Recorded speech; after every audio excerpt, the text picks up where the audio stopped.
अस्सलाम वालेकुम, मैं हूँ सामी। आप देख रहे हैं मेरा यूट्यूब चैनल देसी चूल्हा। आज मैं बनाने जा रही हूँ दाल माश। झटपट बन जाती है, चले आए देखते हैं। मैंने एक कढ़ाई ली और उसमें 1 कप ऑयल, छोटा कप है ना ऑयल का, वो डाला। और साथ ही उसमें मैंने 7 से 8 अदद हरी मिर्चें हैं, उनको मैंने गोल गोल काट कर वो डाली। और तकरीबन 3-4 मैंने लाल मिर्च साबित थी, वो भी ऐड की। बहुत ही मज़े का लगता है, एक बहुत ही अच्छा फ्लेवर आता है इसका इस दाल में। और जैसे ही फ्राई होना शुरू होगा, तेल गर्म होगा, तो साथ ही मैं इसमें 1 चम्मच भरकर खाने का अदरक लहसुन का पिसा हुआ शामिल करूँगी और उसको भी अच्छे से ब्राउन होने दूँगी। जैसे ये ब्राउन होना शुरू होगी तो बहुत ही अच्छा टेस्ट आएगा अदरक लहसुन का हरी मिर्चों के साथ मिलकर। कमाल की खुशबू आती है हरी मिर्च की। ज़्यादा हरी मिर्चें डालने से ना माश की दाल में बहुत ही अच्छी खुशबू आती है और टेस्ट बड़ा अच्छा लगता है। आजकल तो वैसे ही हरी मिर्चें ज़्यादा बारीक नहीं, मोटी हरी मिर्चें आ रही हैं। बारीक ज़्यादा तीखी हो जाती है, वैसे मैंने इतनी ज़्यादा डालनी नहीं थी। मोटी हरी मिर्चें थी तो मैंने सोचा इससे ज़्यादा ऐड कर लूँ। अब चले अब इसको ब्राउन होने देते हैं। लहसुन और हरी मिर्चें जैसे ही ब्राउन होनी शुरू हुई तो मैंने इसमें 2 से 3 अदर टमाटर थे छोटे छोटे, मैंने उनको ब्लेंड कर लिया। और लेकिन साथ में मैंने इसमें थोड़ा सा पानी भी ऐड किया है, क्योंकि मैंने आगे चल के जो मसाले डालने हैं ना, तो उसमें ज़रा बेहतर रहेगा, टेस्ट भी सही रहेगा, ज़्यादा लगेगा नहीं। तो अब इसको भी अच्छे से मैं इसको भून लूँगी। अब साथ ही इसमें मैं शामिल करूँगी ½ टीस्पून नमक का और 1 टीस्पून मैं इसमें लाल मिर्च का भरकर ऐड करूँगी। और इनको डालने के बाद इनको मैं अच्छे से हिला लूँगी, मिक्स कर लूँगी, भून लूँगी, ताकि ये सभी मसाले टमाटर अच्छे से रच जाएं और तेल भी छोड़ दें। ½ टीस्पून मैं इसमें डालूँगी हल्दी का, और हल्दी डालने के बाद भी मैं इसको अच्छे से मिक्स कर लूँगी।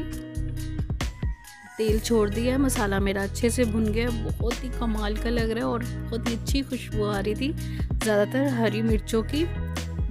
दरमियानी आंच पे भुनाई के साथ साथ अब इसमें मैं 1 चम्मच चिकन पाउडर का ऐड करूँगी। अगर आपका दिल करता है तो आप डालें, नहीं तो कोई मसला नहीं।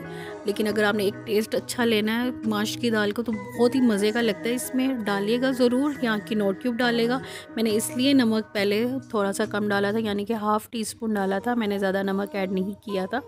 और ये भी सबको मैंने अच्छे से मिक्स कर लिया है, आप देख सकते हैं बहुत ही अच्छे से भुन गया है।